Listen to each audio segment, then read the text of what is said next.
અકારણ કરુણા વરુણાલય ભક્તવાંછા કલ્પતરુ એવા શ્રી કૃષ્ણચંદ્રના પાદ પદ્મમાં સદૈન્ય ભાવથી દંડવત પ્રણામ કરી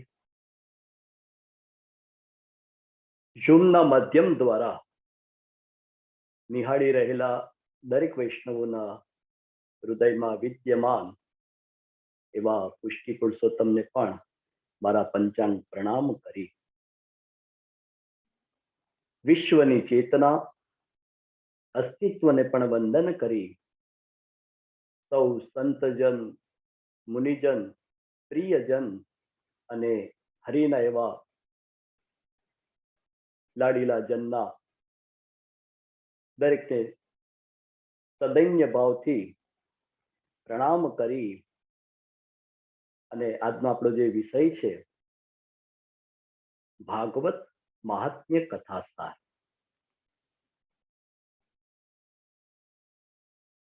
સૌ પહેલા તો આપણે એ જાણીએ કે જે વિષય ઉપર આપણે ચર્ચા કરવા માટે બેઠા છે તો મહિમા, જ્યાં સુધી કોઈ પણ વસ્તુનો મહિમા આપણને ખબર ન હોય ત્યાં સુધી તેના પ્રત્યે આપણને ભાવ નહીં થાય. માટે રામચરિત માનસમાં કહે છે બિનુ પરતીતિ હોય નહીં પ્રીતિ કે છે. અને ભાગવત પોતે પોતાના પ્રશંસા ન કરે માટે અહીંયા મહાત્મ્યની જે કથાનું વર્ણન થયું છે એ પદ્મ પુરાણ અંતર્ગત કહેવામાં આવ્યું છે. પદ્મ પુરાણ અંતર્ગત 6 અધ્યાય બતાવ્યા જે ભાગવતનો મહિમા શું છે તેનું ખૂબ જ સુંદર રીતે વર્ણન કરી રહ્યા છે. સૌથી પહેલા આપણે એ જાણીએ કે શ્રીમદ ભાગવત મહાપુરાણ એટલે શું. શ્રીમદ માને સુંદર. આપણને એમ થાય કે સામાન્ય ગ્રંથ છે, આ ગ્રંથની અંદર સુંદરતા એવું તો શું છે કે છે. તો આપને જણાવું કે ભાગવતની અંદર જેટલા પણ અક્ષરો છે એ પ્રભુ શ્રી કૃષ્ણ છે અને તેમાં છુપાયેલા અર્થો છે એ રાધે રાધે. ભાગવત એ રાધા અને કૃષ્ણને બિરાજવાની નિકુંજ છે. માટે પહેલામાં પહેલો શબ્દ આવ્યો શ્રીમદ માને સુંદર. ત્યારબાદ શબ્દ છે ભાગવત, જેમાં 4 અક્ષર છે ભા, ગ, વ અને ત. એમાં પહેલો જે ભકાર છે એ ભકારની અંદર 3 શબ્દો રહેલા છે. ભકારની અંદર પહેલો જે શબ્દ રહેલો છે તે ભગવાન શબ્દ છે કે આ ગ્રંથની અંદર પ્રભુ ભગવાનની એવી સુંદર સુંદર લીલાઓનું વર્ણન થયું. બીજો પ્રકાર છે એ ભગવાનના ભક્તોની ચર્ચા આવે છે. ધ્રુવજી છે, પ્રહલાદજી છે, ભગવાનના જેટલા પણ ભક્તો થઈ ગયા તો તેમની પણ સુંદર ચર્ચા અને વર્ણન આવે છે. અને ત્રીજો જે પ્રકાર છે એ ભગવાનની ભક્તિ છે. તો પહેલો અક્ષર છે એ ભકાર માને ભા. બીજો અક્ષર આવે છે ગ માને જ્ઞાન. આખો ગ્રંથ એ જ્ઞાનથી સભર છે કે છે. ત્રીજો અક્ષર છે વ માને વૈરાગ્ય અને ચોથો અક્ષર છે એ ત માને તત્વવેતા. તત્વથી સભર આ ગ્રંથ છે. મહાપુરાણ 18 પુરાણોમાંથી ફક્ત ભાગવતજી માટે જ મહાપુરાણ શબ્દનો ઉપયોગ થયો છે. બીજા 17 જે ગ્રંથ છે એના માટે પુરાણ શબ્દનો ઉપયોગ થયો છે. ભાગવતજી માટે મહાપુરાણ કહ્યું. આપણને એમ લાગે કે દુકાનમાંથી લાવેલો સામાન્ય ગ્રંથ છે, પણ આ કોઈ સામાન્ય ગ્રંથ છે. જો સામાન્ય ગ્રંથ હોત તો આપણે જ્યારે કથાનું આયોજન કરીએ ત્યારે પોથી યાત્રા નીકળે છે તો પોથી યાત્રાની અંદર આટલું તેને માન અને સન્માન આપવામાં આવતું ન હોત જો તેનું મહિમા ન હોત તો. એટલા માટે આ ભાગવતનો મહિમા એ વિશેષ તરીકે પદ્મ પુરાણની અંદર તેને દર્શાવવામાં આવ્યો છે. તો આવો આપણે સૌ ભાગવત મહાપુરાણના મહાત્મ્યની કથામાં મંગલ પ્રવેશ કરીએ. કૃષ્ણ કથા. કૃષ્ણ કથા એ નીરસને સરસ બનાવે. કૃષ્ણ કથા એ સકામને નિષ્કામ બનાવે. કૃષ્ણ કથા એ નિષ્કામને કૃષ્ણ કામ બનાવે. એવી આ સુંદર ભાગવતીની મહાત્મ્યની કથા બતાવવામાં. તો પદ્મ પુરાણ અંતર્ગત આપણે ભાગવત મહાત્મ્યની કથા સારની અંદર આપણે મંગલ પ્રવેશ કરીએ. તો સૌ પ્રથમ પહેલામાં પહેલો શ્લોક છે. વ્યાસજી કહે છે, સચ્ચિદાનંદ રૂપાય વિશ્વોત્પત્યાદિ હેતવે તાપત્રય વિનાશાય શ્રી કૃષ્ણાય વયં નમઃ. આ ગ્રંથ ની અંદર કોની ચર્ચા છે? તો વ્યાસજી કહે છે કે આમાં શ્રી કૃષ્ણની ચર્ચા છે. પરમાત્માની આકૃતિ, પરમાત્માની કૃતિ અને પરમાત્માની પ્રકૃતિનું વર્ણન આ એક શ્લોકની અંદર કરવામાં આવે છે. પરમાત્માનું સ્વરૂપ કેવું છે? તો ગ્રંથ એમ કહે છે કે સચ્ચિદાનંદ રૂપાય, પરમાત્માની આકૃતિ એ સચ્ચિદાનંદ સ્વરૂપ છે. ત્રણ શબ્દ આવ્યો, સત, ચિદ અને આનંદ. સતની ડેફિનેશન શું છે? સત માને સત્ય. ના સતો વિદ્યતે ભાવો, ના ભાવો વિદ્યતે સતઃ. આ દુનિયામાં એવી કોઈ જગ્યા નથી કે જ્યાં સત્ય ન હોય. સામાન્ય આપણે એમ સમજીએ કે આપણા શરીરની અંદર કોઈ પણ ભાગની અંદર જ્યારે ચાકણી મારો તો ત્યાંથી લોહી નીકળે છે. શરીરના દરેક ભાગની અંદર જેમ રક્ત છે, એમાં દુનિયાનો એક એવો ખૂણો નથી કે જ્યાં પરમાત્મા ન હોય. ભૂતકાળની અંદર જ્યારે આપણે ન હતા ત્યારે પણ પરમાત્મા હતા.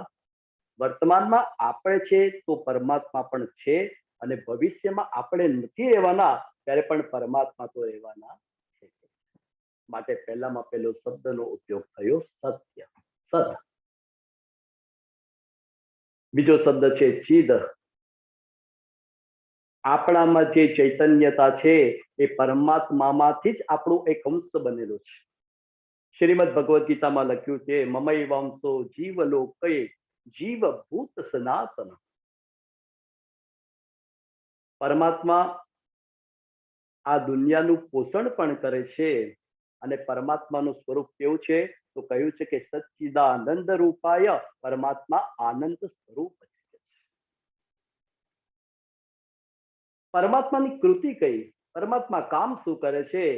તો કહ્યું કે વિશ્વોત્પત્યાદિ હેતવે. પરમાત્માનું કામ છે એક તો સૃષ્ટિનું સર્જન કરવાનું, પરમાત્માનું કામ આ સૃષ્ટિનું પાલન કરવાનું, અને જ્યારે લાગે ત્યારે આ સૃષ્ટિનું વિસર્જન પણ પરમાત્મા કરે. સર્જન કરવાનું હોય ત્યારે પરમાત્મા બ્રહ્મા સ્વરૂપ ધારણ કરે, પાલન વખતે નારાયણ સ્વરૂપ ધારણ કરે, અને જ્યાં વિસર્જન કરવાનું હોય ત્યાં પરમાત્મા રુદ્ર સ્વરૂપ થાય છે. તાપત્રય વિનાશાય. ત્રણ પ્રકારના તાપનો પરમાત્મા વિનાશ કરે છે.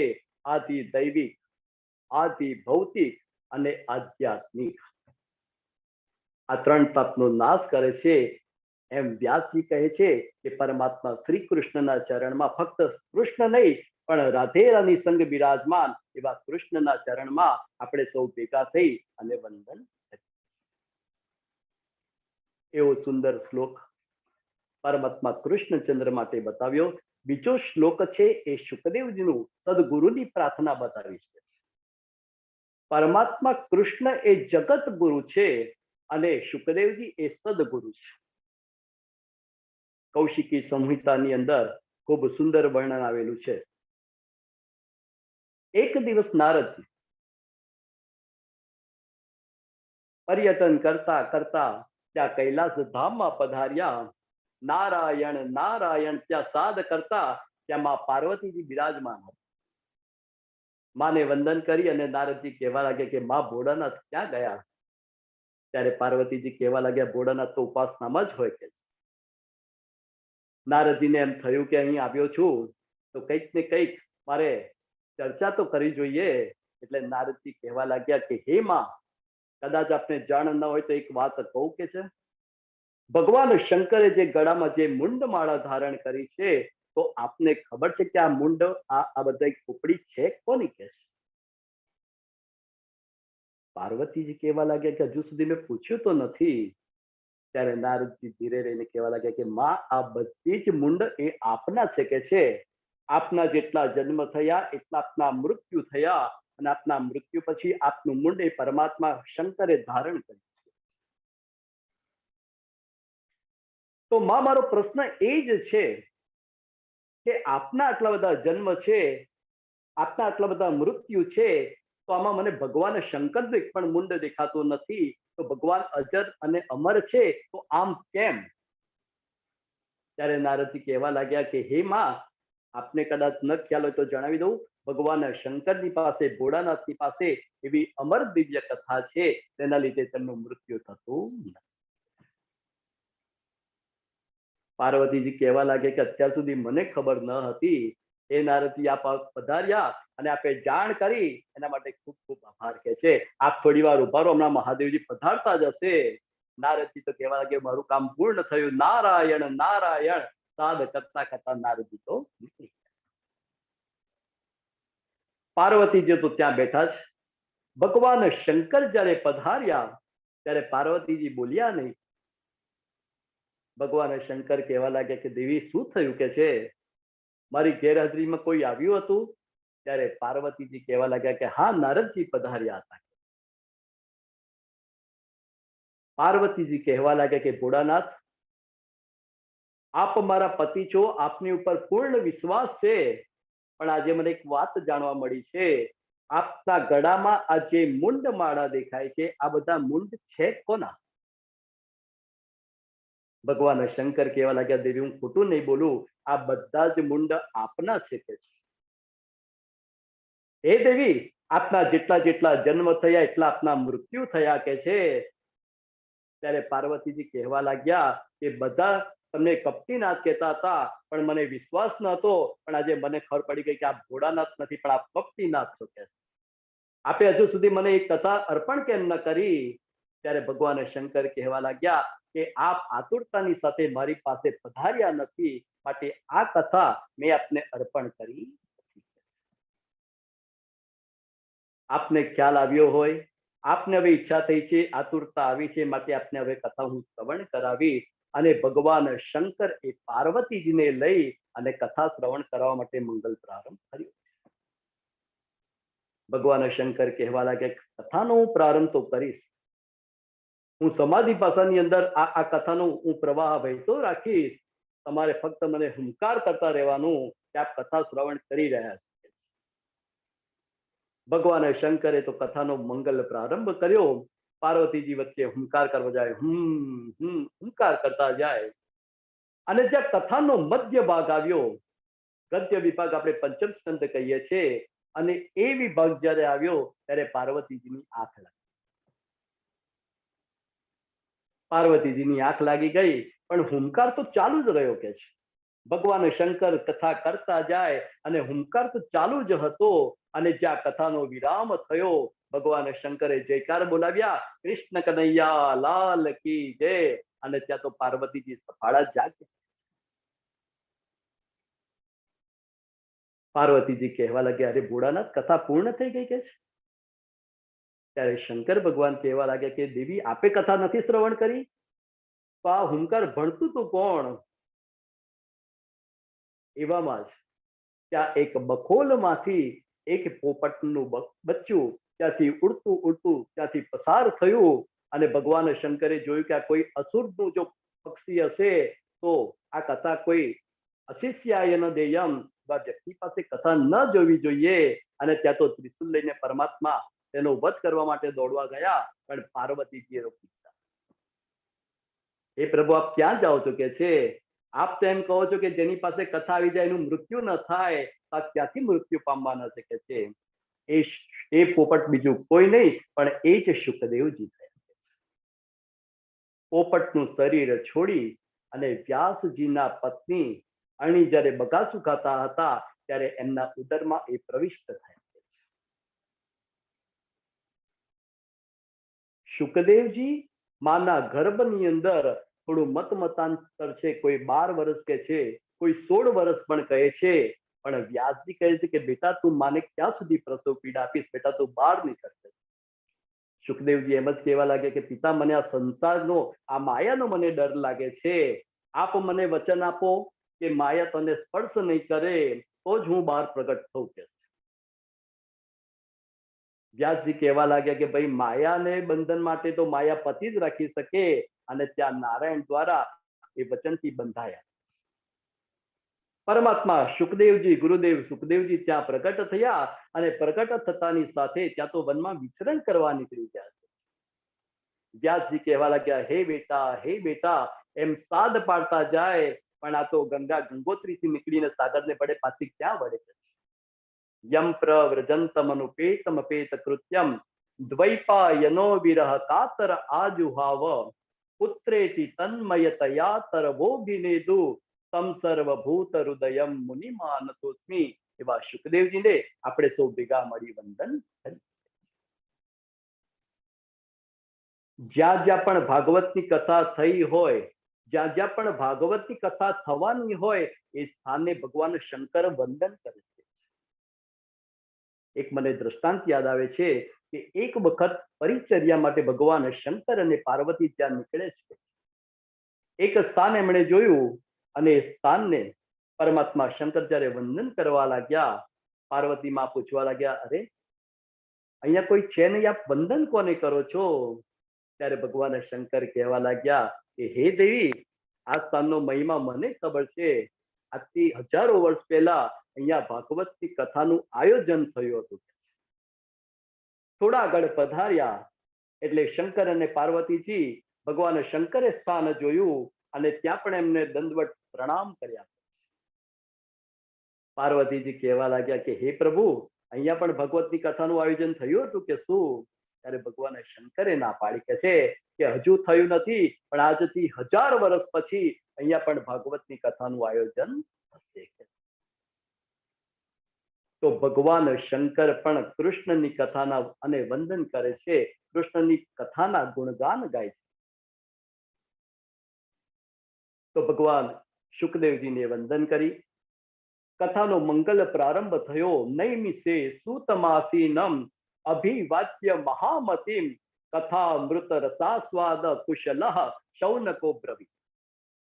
આ કથાનો પ્રારંભ થયો નૈમિષારણ્ય. અરણ્ય કેટલા છે? નૈમિષારણ્ય, બદ્રિકારણ્ય, ચંપારણ્ય, એવા અલગ અલગ પ્રકારના અરણ્ય બતાવ્યા. તો નૈમિષારણ્યની અંદર જ્યાં શૌનકાદી મુનિઓ બધા બિરાજમાન હતા, અને ત્યાં સૂત પુરાણી પધાર્યા. સૂત પુરાણી જ્યારે પધાર્યા ત્યારે શૌનકાદી મુનિઓ બધા ઉભા થઈ તેમને માન અને સન્માન આપવા લાગ્યા. સૂત પુરાણી કોઈ બ્રાહ્મણ હતા નહીં. સૂત એ નામ નથી, સૂત એ જાતિવાચક શબ્દ છે. બ્રાહ્મણી સ્ત્રી અને ઇતર પુરુષથી જેનો જન્મ થાય તેને સૂત સંબોધન લાગે. વ્યાસજીના શિષ્ય હતા. મેં એવું સાંભળ્યું છે કે તેમને 3 લાખ શ્લોક મોઢે હતા, કંઠસ્થ હતા. તેમને કોઈ પણ કથા કરવી હોય તો તેમને કોઈ ગ્રંથની જરૂર જ ન પડતી. 1 લાખ શ્લોકનું મહાભારત કંઠસ્થ હતું. એમને કોઈ પણ કથા કરવી હોય તેમને ગ્રંથની જરૂર ન પડતી. તો શૌનકાદી મુનિઓએ સૂત પુરાણીને આસન અર્પણ કર્યું, અને શૌનકાદી મુનિઓ કહેવા લાગ્યા કે હે ગુરુદેવ, આપ પધાર્યા છો તો આપ એક કામ કરો, અજ્ઞા નદ્વાંત વિદ્વંસ કોટિ સૂર્ય સમપ્રભા સૂતાખ્યાહિ કથાસારમ મમ કર્ણ રસાયનમ. હે ગુરુદેવ, આપ પધાર્યા છો, કથાઓ તો ઘણી બધી સાંભળી લીધી, પણ હવે કથા નથી, અમારે કથાનો સાર સાંભળવો છે.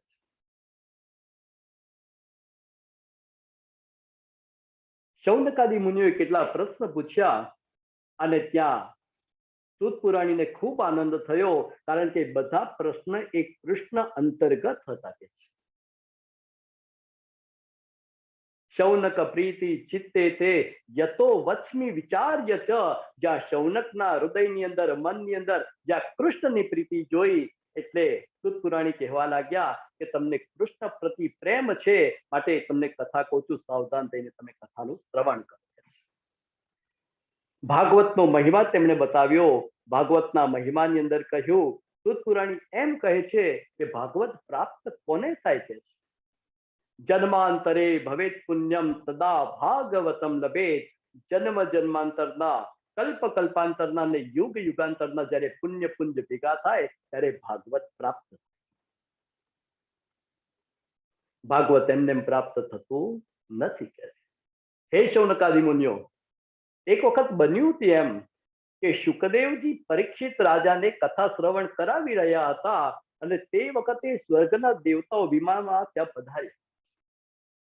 હાથમાં સ્વર્ગામૃત લઈ અને શુકદેવજીની પાસે પધાર્યા. શુકદેવજીને કહેવા લાગ્યા કે હે ગુરુદેવ, અમે આ સ્વર્ગામૃત એ પરીક્ષિત રાજા માટે લાવ્યા છે, તો આપ એમ કરો કે આ સ્વર્ગામૃત આપ પરીક્ષિત રાજાને અર્પણ કરો અને એના બદલામાં અમને કથામૃત અર્પણ કરો.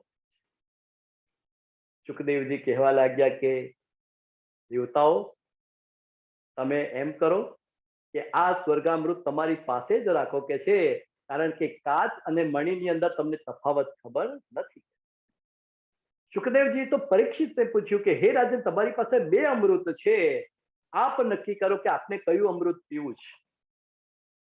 પરીક્ષિત રાજા કહેવા લાગ્યા, ગુરુદેવ, પહેલા તો મને એ સમજાવો કે આ બંને અમૃતનો મતલબ શું છે અને બંને અમૃતનું પાન કરવાથી થાય શું છે? શુકદેવજી કહેવા લાગ્યા કે સ્વર્ગનું અમૃત જો તમે પીશો તો તમારું દીર્ઘાયુષ્ય થશે. કેટલું આયુષ્ય થશે? તો કહ્યું કે 4,32,000 વર્ષ તમને પ્રાપ્ત થશે.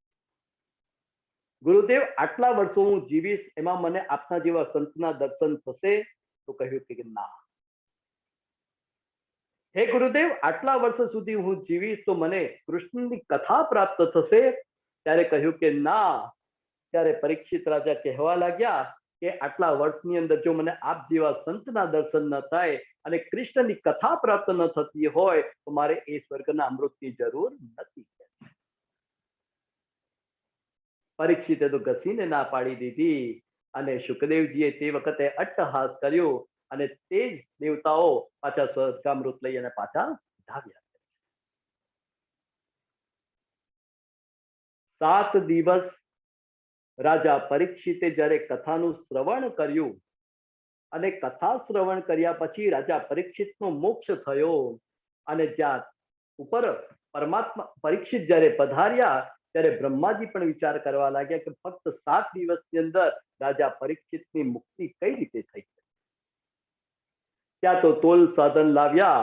એક બાજુમાં બધા 17 પુરાણો તેમણે રાખ્યા, અને બીજી બાજુ તેમણે ભાગવતજી રાખ્યા, અને ભાગવતજી ત્યાં આગળ તોલમાં ભારે થયું, એટલે ત્યાં સર્વાનુમતે નક્કી થયું કે બધા ગ્રંથો કરતા કોઈ સર્વશ્રેષ્ઠ હોય તો તે શ્રીમદ ભાગવત ગ્રંથ છે. ભાગવતની મહિમા વધાર્યો કે છે. આમ તો આ કથા સનકાદીએ નારદ મુનિને કહી, અને સપ્તાહ વિધિની જે બતાવી એ સનકાદી મુનિએ નારદને જણાવ્યા. શૌનકાદી મુનિઓ કહેવા લાગ્યા કે નારદજી 7 દિવસ સુધી કથા શ્રવણ કર્યું, પણ નારદજી તો અસ્થિર છે કે છે. નારદસ્યા સ્થિરસ્ય ચ. 7 દિવસ સુધી નારદજી એક જગ્યાએ સ્થિર રહ્યા કઈ રીતે? સુત પુરાણી કહેવા લાગ્યા કે તેની પણ સુંદર કથા છે. નારદજી પર્યટન કરતા કરતા જ્યાં હરિદ્વાર પાસે પધાર્યા, અને સામેથી ત્યાં સનકાદી મુનિઓ પધાર્યા. સનકાદી મુનિઓને જોઈ અને નારદજીએ તેમને પ્રણામ કર્યા. સનકાદીએ જોયું કે અત્યારે નારદજી પધાર્યા છે, પણ મુખ ઉદાસીન લાગે છે કે કથમ બ્રહ્મન દીન મુખ કુતસ ચિંતા તુરો ભવાન. હે નારદજી, આપ પધાર્યા તો છો, પણ આપનું મુખ ઉદાસીન કેમ છે? વૈષ્ણવ સંત કદી પણ ઉદાસીન ન હોય કે છે. એક તો સંગ્રહ ના કરે અને ચિંતા ના કરે, તે વૈષ્ણવ અને સંત કહેવાય. નારદજી કહેવા લાગ્યા કે હે સનકાદી મુનિઓ, મને એમ લાગ્યું કે ઉત્તમમાં ઉત્તમ કોઈ લોક હોય તો આ પૃથ્વી લોક છે. અહમ તુ પૃથ્વી યાતા જ્ઞાત્વા સર્વોત્તમામિતિ, આ પૃથ્વી લોકને હું સર્વશ્રેષ્ઠ સમજી અને આ ભૂતલ પર પધાર્યો. પણ મેં તો જોયું શું કે સત્યમ નાસ્તિ તપઃ શૌચમ દયા દાનમ ન વિદ્યતે, કે કોઈ જગ્યાએ મને સત્ય દેખાયો નહીં. લોકો વાતે વાતે ખોટું બોલતા થયા કે ઉદરમ ભરીણો જીવા વરા કા કૂટ ભાષીણ હતા. મને એમ થયું કે બધા લોકો દુઃખી છે કે છે, તો લાવો સંતો પાસે જવું. અને સંતોમાં ગયા તો સંતોમાં સંતત્વ પણ દેખાયું નહીં કે છે. ગૃહસ્થાશ્રમીઓને જ્યારે જોવા ગયા ત્યારે ગૃહસ્થાશ્રમીઓની અંદર પણ તેમણે ક્લેશ જોયો કે છે. પર્યટન કરતા કરતા કરતા જ્યાં યમુના પાસે યમુના કિનારે પધાર્યા અને ત્યાં તો એક સ્ત્રી હતી, બે ગરડા પુરુષ હતા અને એ સ્ત્રીએ ત્યાં સાદ પાડ્યો છે. ભો ભો સાધો ક્ષણમ તિષ્ઠ મચ્ચિંતા મપી નાશય. હે સાધુ પુરુષ, ક્ષણભર માટે આપ ઉભા રહો કે અન્નનો કણ અને સાધુ, આપણે અન્નનો કણ અને સાધુની ક્ષણ એ વેડફાઈ નહીં. નારદજી પૂછવા લાગ્યા કે આપ કોણ છો કે છે. કાશીત્વમ, આ બે અચેત પુરુષ જે છે, ઘરડા પુરુષ છે, એ કોણ છે. કા વિમૌ છે માં, અને આ બધી જે સ્ત્રીઓ આપને જે વિચૂણો નાખી રહી છે તે કોણ છે. નાર્યકાહા પદ્મલોચના કે છે. ત્યારે ભક્તિ મહારાણી પોતાનો પરિચય આપતા કહે છે કે હે સાધુ મહારાજ, અહમ ભક્તિ રિતિખ્યાતા ઇમૌ મે તનયૌ મતૌ, કે છે મારું નામ ભક્તિ છે અને આ મારા બે દીકરા છે તે જ્ઞાન અને વૈરાગ્ય. આ જે સેંકડો સ્ત્રીઓ છે તે કોણ છે. તો ગંગા જ્યા સરિતસ્યમાં, આ બધી ગંગાજી બધી તીર્થો છે કે હે ગુરુદેવ, ખરેખર તો એમ હોવું જોઈએ કે માં ગરડી હોવી જોઈએ અને દીકરા યુવાન હોવા જોઈએ. આમ વિપરીતપણું કેમ છે. હે ગુરુદેવ,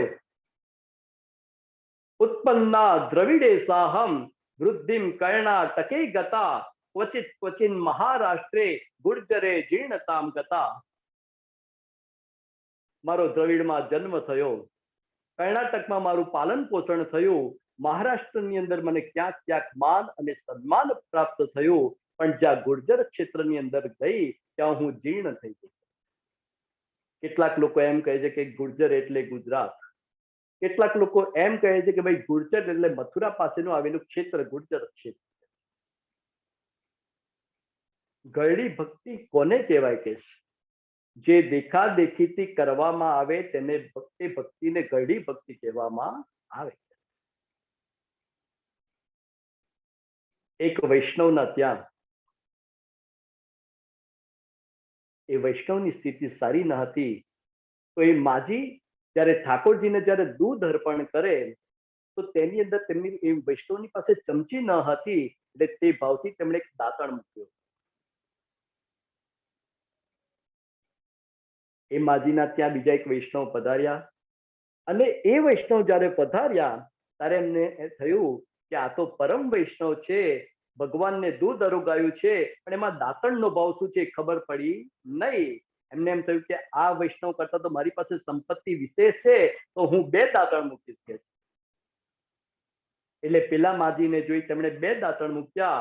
બીજા વૈષ્ણવ એમના ત્યાં પધાર્યા, એમણે 3 દાંતણ મૂક્યા. આમ દાંતણ મૂકતા મૂકતા મૂકતા એક વૈષ્ણવ તો એવા થાય કે એમને આખી જોડી મૂકી દીધી.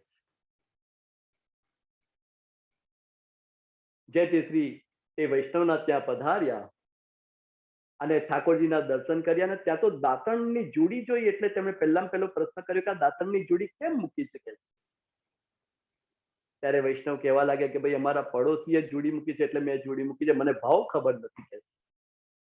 અને જ્યાં પૂછતા પૂછતા પૂછતા જે મૂળ વૈષ્ણવ માજી હતા અને એમને જયારે પૂછવામાં આવ્યું ત્યારે માજી કહેવા લાગ્યા કે મારા ત્યાં ચમચી નથી, માટે તે ભાવથી મેં દાંતણ અર્પણ કર્યું છે. ત્યારે બધા વૈષ્ણવો શરમાઈ ગયા અને કહેવા લાગ્યા કે અમારી ભક્તિ આ ઘરડી ભક્તિ છે, દેખા દેખીથી કરવામાં આવતી ભક્તિ એ ઘરડી ભક્તિ.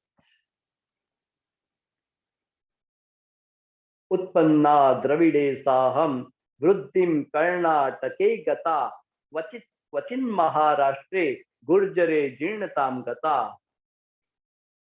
હે ગુરુદેવ, જ્યાં મને યમુનાજીનો સંગ થયો તો ત્યાં તો હું યુવાન થઈ, પણ મારા દીકરાઓ હજુ ઘરડા થયા છે.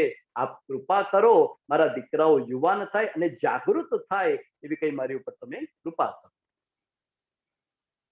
નારદજીએ તો તે વખતે જ્ઞાન અને વૈરાગ્યના કાનની અંદર વેદ, ઉપનિષદ, શ્રીમદ ભગવદ ગીતાનો શ્લોક બોલવા લાગ્યા.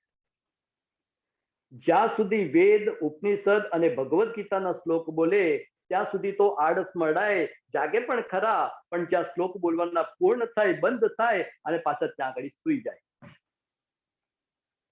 નારદજી વિચાર કરવા લાગ્યા કે વેદના શ્લોક બોલું છું, વેદના મંત્ર ભણું છું, છતાં પણ એ જાગતા કેમ નથી, જાગૃત કેમ નથી થતા.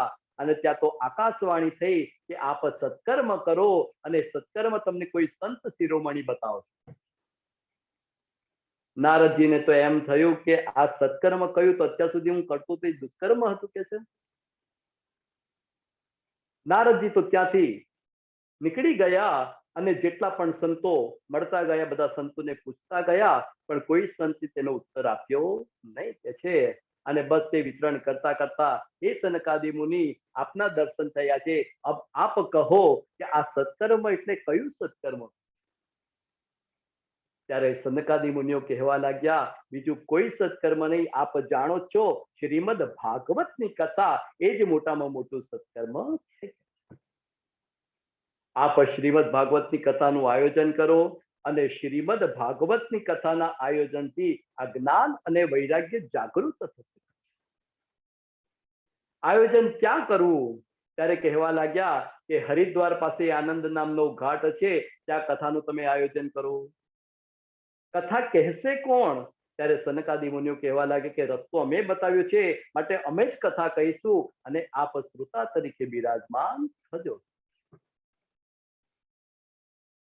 અને ત્યાં તો કથાનો મંગલ પ્રારંભ થયો. જેને જેને પણ ખબર પડતી ગઈ કે ભાઈ કથાનું આયોજન થઈ રહ્યું છે, ત્યાં તો ભૃગુર વશિષ્ઠ ચવન્યસ્ય ગૌતમો મેતા તિથિર્દેવ વલદેવ રાતો બધા ત્યાં કથામાં મંગલ પ્રવેશ કર્યો છે. એવી સુંદર કથા કરતા જાય અને ત્યાં તો સનકાદિ મુનિ ભાગવતનો મહિમા કહેતા જાય કે છે, સદા સેવ્યા શ્રીમદ ભાગવતી કથા યસ્યાહ શ્રવણ માત્રેણ હરિશ્ચિત્તમ સમાશ્રય. હે નારદજી, આપ સદાયના માટે કથાનું સેવન કરતા રહો કે ભાગવતજીની કથાનું સેવન સદાયના માટે કરવું. ભાગવતજીનો અધ્યાય કમસે કમ એક અધ્યાય પણ નિત્ય ઘરે થવો જોઈએ. એક અધ્યાય ના થાય તો શ્લોકાર્ધમ શ્લોકપાદમ વા, એક શ્લોકનો પાઠ કરો. એક શ્લોક ના થાય તો કમસે કમ અડધા શ્લોકનો પણ પાઠ કરો, પણ નિત્ય ભાગવતનું વાંચન ઘરમાં થવું જોઈએ, થવું જોઈએ અને થવું જોઈએ. ભાગવતનો મહિમા સનકાદિ મુનિઓએ તે વખતે બતાવ્યા અને તે વખતે મહિમાનું ગાન કરતા જ હતા. અને ત્યાં તો હરિનામ સંકીર્તન કરતા કરતા ભક્તિ મહારાણી પોતાના બંને નવયુવાન દીકરાઓને લઈ અને શ્રી કૃષ્ણ ગોવિંદ હરે મુરારે, હે નાથ નારાયણ વાસુદેવા સંકીર્તન કરતા કરતા તે વખતે પધાર્યા. નારદજી તો જોતા જ રહ્યા, અરે આટલો બધો ભાગવતનો મહિમા કે છે. ભક્તિ મહારાણી તો આવી અને નારદ મુનિને વંદન કર્યા કે હે સાધુ મહારાજ, ધન્ય છે આ ભાગવતની કથાને, ધન્ય છે આ ભાગવતના મહિમાને કે છે. મારા બંને દીકરાઓ નવયુવાન થયા. આ કથાનું આયોજન થયું હતું ગંગા કિનારે અને ભક્તિ મહારાણી અને જ્ઞાન અને વૈરાગ્ય હતા યમુના કિનારે. તો ગંગા કિનારે કથા થઈ, તેના વાઇબ્રેશન યમુના કિનારે ત્યાં આગળ સુધી એવી આવી સુંદર ભાગવતની કથા તે વખતે તેમણે કહી. ભક્તિ મહારાણી પોતાના નવયુવાન દીકરાઓને લઈ અને ત્યાં પધાર્યા. ભક્તિ મહારાણી તો કહેવા લાગી કે હું ક્યાં બિરાજમાન થઉં. નારદજી કહેવા લાગ્યા કે હે ભક્તિ મહારાણી, આપ એમ કરો, આ વૈષ્ણવના હૃદયમાં જ વિદ્યમાન થાવ. ભક્તિ મહારાણી તો દરેક વૈષ્ણવના હૃદયમાં વિદ્યમાન થયા અને ત્યાં તો ખૂબ આનંદ થયો. નારદજી કહેવા લાગ્યા કે આ કથા તો આપ સુંદર કહી, પણ કંઈક લૌકિક એવું દ્રષ્ટાંત હોય તો આપ કૃપા કરીને કહો. અને ત્યાં તો સુંદર કથા કહી. એક સુંદર કથા કહું છું, આપ ધ્યાન દઈને શ્રવણ કરજો કે છે. આત્મદેવ નામનો બ્રાહ્મણ ખૂબ વિદ્વાન હતો, ધનવાન પણ હતો, પણ ભિક્ષુકીનું કામ કરતો કે છે. તેની પત્નીનું નામ ધુંધુલી. કામ કરવામાં કુશળ હતી, પણ સ્વભાવ થોડો કરપણ હતો કે છે. આમ તો આત્મદેવને કોઈ તકલીફ હતી નહીં, સંપત્તિ હતી, પણ શેર માટીની ખોટ હતી. ઘરમાં વૃક્ષ વાવે તો વૃક્ષને ફળ ના લાગે. ઘરના આંગણે ગાય હતી, પણ ગાયને વાછરડું ન થાય. તેમને પણ સંતાન હતું નહીં. ભાગવતમાં એમ કહ્યું છે કે ધનાર્ધમ ધર્મ માર્ગેણ, તેમની જેટલી પણ સંપત્તિ હતી તેની અડધી સંપત્તિ તેમણે સત્કાર્યની અંદર તેમણે તેનો ઉપયોગ કર્યો, પણ સંતાન ન થયું. તે ન થયું. આત્મદેવ તો વિચાર કરવા લાગ્યા કે પુત્ર વિનાનું ઘર એ સૂનું લાગે છે, કરવું શું? અને ત્યાં તો આત્મદેવ ઘર છોડી અને વનમાં જલનું પાન કર્યું. અને ત્યાં તો દૂરથી એક સંતને આવતા જોયા અને બે હાથ જોડી પ્રણામ કરી કહેવા લાગ્યા કે હે ગુરુદેવ, મારી ઉપર જે સંકટ છે આ સંકટનું આપ નિવારણ કરો કે. સાધુ પુરુષ કહેવા લાગ્યા શું તકલીફ છે આપને? ત્યારે કહેવા લાગ્યા કે પુત્ર વગરનું ઘર એ મને સ્મશાન તુલ્ય લાગે છે. હે ગુરુદેવ, મને સંતાન અર્પણ કરો કે છે. મને સંતાન કઈ રીતે થાય કે છે, આપ કઈક કૃપા કરો કે. સાધુ મહારાજે તો આત્મદેવને જોઈ અને કહેવા લાગે કે તારી આ જે લકીરો પરથી તો એમ લાગે છે કે તને 7 જન્મ સુધી સંતાન થવાનું નથી. ત્યારે આત્મદેવ કહેવા લાગ્યા કે મને સંતાન આપે કેમે કરીને પણ અર્પણ તો કરવું જ પડશે કે. જો આપ મને સંતાન અર્પણ નહીં કરો, આપની સામે હું મૃત્યુ પામીશ તો બ્રહ્મ હત્યાનો દોષ આપને લાગશે કે. સંત વિચાર કરવા લાગ્યા, અરે આ ક્યાં ફસાવ્યો કે છે. અને ત્યાં તો સંત મહારાજે ત્યાં પ્રસાદી ફળ લઈ અને આત્મદેવને અર્પણ કર્યું. સંત પ્રસાદીનું ફળ શું કામ કરે? અમારા વડોદરાની અંદર પૂજ્ય બ્રહ્મલીન ડોંગરેજી મહારાજ થઈ ગયા, જેમની મુંબઈની અંદર કથા હતી. કેટલા વર્ષો પહેલા કથાનું આયોજન કર્યું હતું. જે દિવસે કથા હતી એના આગલા દિવસે યજમાનનો પણ ડોંગરેજી મહારાજ પાસે સમાચાર એવા પહોંચ્યા કે કથાનું આયોજન તો થયું છે, પણ હે બાપજી, મારા પત્ની ખૂબ સિરિયસ થઈ ગયા, અત્યારે આઈસીયુમાં છે, આ કથા કેમ થશે કે છે. ત્યારે ડોંગરેજી મહારાજ દવાખાને જઈ અને તે વખતે ફળ લઈ અને ફળનો રસ તેમણે યજમાનની પત્નીના મુખમાં થોડો મૂક્યો છે. આપણને વિશ્વાસ ના આવે, પણ બીજા દિવસે જ્યારે કથાનો મંગલ પ્રારંભ થયો અને જ્યારે પોથી યાત્રા જ્યારે નીકળી હતી, ત્યારે સૌ પ્રથમ એ વખતે યજમાનના પત્ની જ આગળ હતા કે આ સંતની પ્રસાદી ફળ શું કામ ન કરે કે. આવી સુંદર કથા, આ સંત ફળ આ કામ કરે કે. તો સાધુ પુરુષે આત્મદેવને ફળ અર્પણ કર્યું અને કહેવા લાગ્યા કે લે આ ફળ અને તારી પત્ની ધુંધુલીને તું અર્પણ કરજે. આત્મદેવ તો હોંશે હોંશે ઘરે ગયો અને ધુંધુલીને ફળ આપ્યું, પણ આત્મદેવે ભૂલ તે કરી કે પોતાની સામે તેને ફળ ખવડાવ્યું નહીં. ધુંધુલીનો સ્વભાવ વિચિત્ર હતો. પહેલામાં પહેલો એને વિચાર તો એ જ કર્યો કે આ ફળ કદાચ હું ખાઈશ અને ગાડી થઈ જઈશ તો. આ ભાગવતની અંદર લખેલું છે, કદાચ આ ફળ હું ખાઈશ, કદાચ હું સગર્ભા થઈશ અને કદાચ આ ગામની અંદર કદાચ લૂંટારું આવશે તો બધા તો ભાગી જશે, પણ મારાથી નહીં ભગાય તો. કદાચ આ ફળ ખાઈશ અને કદાચ ગર્ભ રહેશે અને મારી નણંદ આવશે ને કદાચ મારી બધી સંપત્તિ લઈ જશે તો. આવા અનેક પ્રકારના તર્ક વિતર્ક તે વખતે ધુંધુલીએ કર્યા છે. ફળ ખાતી નથી કે. તે જ સમયમાં ધુંધુલીની બહેન પધારી અને ધુંધુલીની બહેન પધારી કહેવા લાગી, બીના શું થયું? ત્યારે બધી બીના તેણે પોતાની બહેન કહી. તેની બેન એ જ કહેવા લાગી કે બેન તું ચિંતા ના કરીશ, ગર્ભ મને અત્યારે રહ્યો છે, મારા ઘરમાં સંપત્તિ નથી, તારા ઘરમાં સંપત્તિ છે, તો એમ કર તું મને સંપત્તિ આપજે, હું મારો દીકરો તને અર્પણ કરીશ.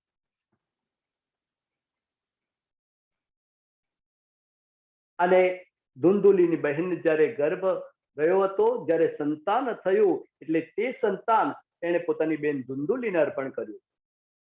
જે પેલું સંત ફળ હતું એ સંત ફળની પરીક્ષા કરવા માટે ધુંધુલીએ ત્યાં વાડામાં રહેલી ગાયને ખવડાવી દીધી.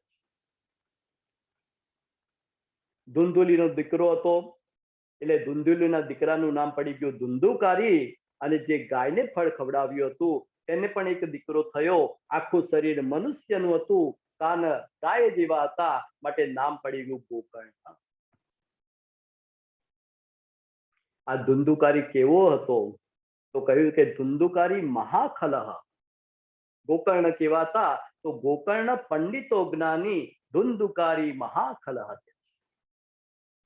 ધુંધુકારીનો સ્વભાવ કેવો હતો? નાના નાના બાળકોને પકડીને કૂવામાં નાખી દેતા. એક દિવસ બન્યું એમ કે ધુંધુકારીએ પોતાના પિતાને કહ્યું કે લાવ ધન બતાવો, ધન ક્યાં છે? અને પિતાને છાતીમાં લાત મારી, અને તે વખતે આત્મદેવ ગોકર્ણના ચરણમાં પડ્યા છે. આત્મદેવ કહેવા લાગે બેટા મને બચાવ કે છે. ત્યારે ગોકર્ણજી કહેવા લાગે કે હે પિતા, તમને આ સંસારનો મોહ જ્યાં સુધી રહેશે ત્યાં સુધી આપને કોણ બચાવી શકશે? આ મોહ રાખવા જેવો નથી, સંસારના મોહથી અલિપ્ત થવું જરૂરી છે. બેટા હું શું કરું કે છે? ત્યારે ગોકર્ણજીએ જે જ્ઞાન અર્પણ કર્યું તેને કહેવાય છે ગોકર્ણ ગીતા. દેહે ચિમાંસ રુધિરે વિમતિમ ત્યજત્વમ જાયા સુતાદિષુ સદામ મમતામ વિમુંચ. આ શરીરનો પણ મોહ રાખવા જેવો નથી, અને આ શરીરની સાથે જોડાયેલા જેટલા પણ સંબંધો છે આ સંબંધો જોડે પણ બહુ મોહ રાખવા જેવો નથી. ગોકર્ણજીએ તો પોતાના પિતા આત્મદેવને જ્ઞાન અર્પણ કર્યું.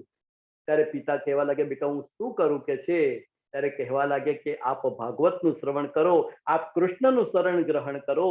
અને આત્મદેવને તો બોધ થયો. વનમાં જઈ ભાગવતજીના દસમ સ્કંદનું પારાયણ કરતા કરતા કરતા પોતાનું શરીર પરમાત્મામાં વિલીન કરી. આત્મદેવનો તો ઉદ્ધાર થયો.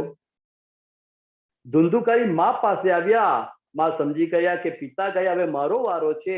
એટલે ધુંધુલી તો ગભરાઈને જ કૂવામાં પડતો મૂકી. પિતા ગયા, માં ગયા, અને ત્યાર પછી ગોકર્ણને એમ થયું હવે મારો વારો છે, હવે તે મારે તેના કરતા હું ઘર છોડી દઉં અને ત્યાં તો ગોકર્ણ તીર્થ યાત્રામાં નીકળી જાય. ઘરમાં પિતા રહ્યા નહીં, માં રહ્યા નહીં, અને ગોકર્ણ પણ નીકળી ગયા. એટલે ધુંધુકારીએ 5 કુલટા સ્ત્રીઓને ઘરમાં રાખી. આ 5 કુલટા સ્ત્રીઓ કોણ? શબ્દ, સ્પર્શ, રૂપ, રસ અને ગંધ. 5 સ્ત્રીઓને રાખી. ધુંધુકારી તો ચોરી કરી અને દરેક સ્ત્રીઓનું ભરણ પોષણ કરે.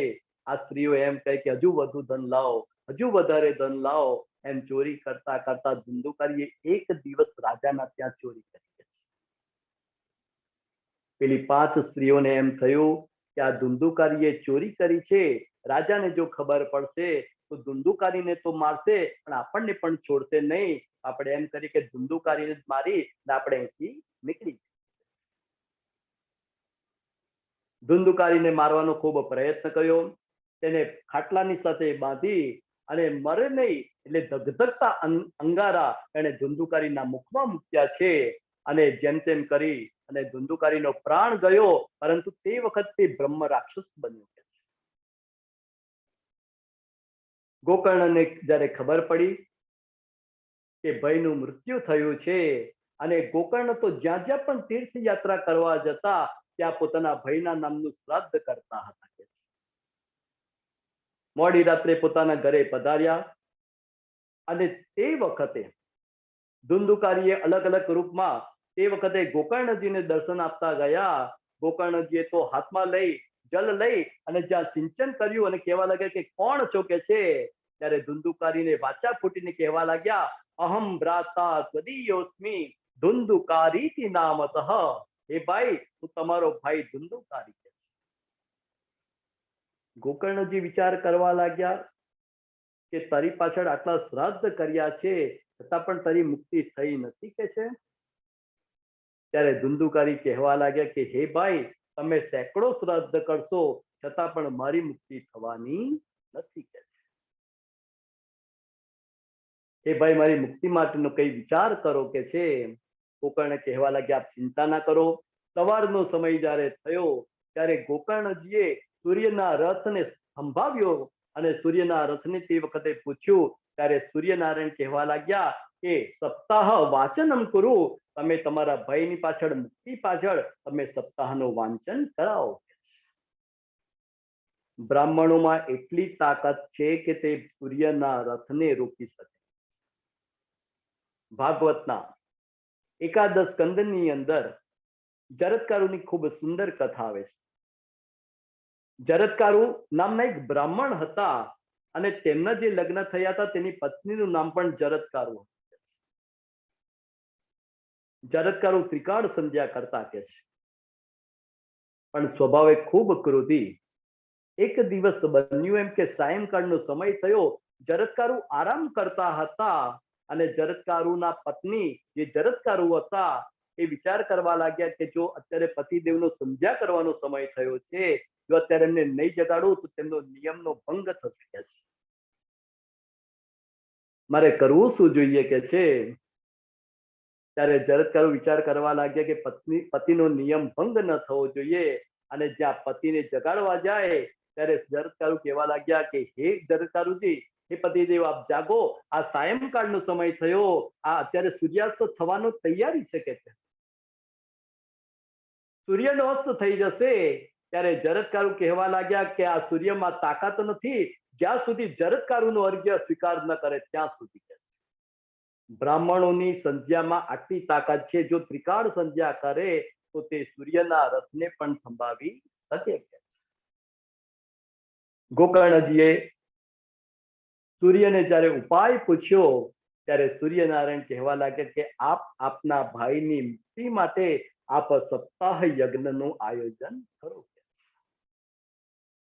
ગોકર્ણજીએ તો સપ્તાહના યજ્ઞનું આયોજન કર્યું. ગામની અંદર દરેક જણને તૈયાર કર્યા અને બધા ત્યાં કથા શ્રવણ માટે પધાર્યા. ધુંધુકારી પણ વાયુ સ્વરૂપમાં જ્યારે પધારે છે, ધુંધુકારીને જગ્યા મળી નહીં એટલે ધુંધુકારી ત્યાં વાસ હતો અને વાસની અંદર તેણે પ્રવેશ કર્યો. ગોકર્ણજીએ તો કથાનો મંગલ પ્રારંભ કર્યો. પહેલા દિવસે કથા પૂર્ણ થઈ એટલે તે વાસની પહેલી ગાંઠ ફાટી છે. બીજા દિવસે કથા પૂર્ણ થઈ એટલે બીજા દિવસે બીજી ગાંઠ ફાટી. એવમ સપ્ત દિનસ્યૈવ સપ્ત ગ્રંથિ વિભેદનમ કે છે. અને 7 દિવસમાં એ સાથે 7 ગાંઠ ફાટી અને એક દિવ્ય એવા દેહ પુરુષના ધારણ કરી અને ધુંધુકારી પ્રગટ થયા. બધા લોકો વિચાર કરવા લાગ્યા કે આ કોણ છે. ત્યારે કહેવા લાગ્યા કે હું ધુંધુકારી છું. આ ભાગવતનો કેવો મહિમા છે કે શ્રવણ માત્રથી મારા જેટલા પણ પાપ હતા એ પાપમાંથી હું નિર્મૂળ થયો. ધુંધુકારી તે વખતે જતા જતા કહેવા લાગ્યા કે ભાગવતની કથા કેવી છે કે છે, લાકડું સૂકું હોય કે લાકડું લીલું હોય, લાકડું મોટું હોય કે લાકડું નાનું હોય, પણ અગ્નિ દરેક પ્રકારના લાકડાને ભસ્મ કરી અને બાળી નાખે છે, બાળીને ભસ્મ કરી દે છે. તેમ પાપ ગમે તેટલું નાનું હોય, પાપ ગમે તેટલું મોટું હોય, પાપ કીડીને મારવાનું હોય કે પાપ બ્રહ્મ હત્યાનું હોય, પણ ભાગવત રૂપી જે અગ્નિ છે એ દરેક પ્રકારના પાપને બાળીને ભસ્મ કરી.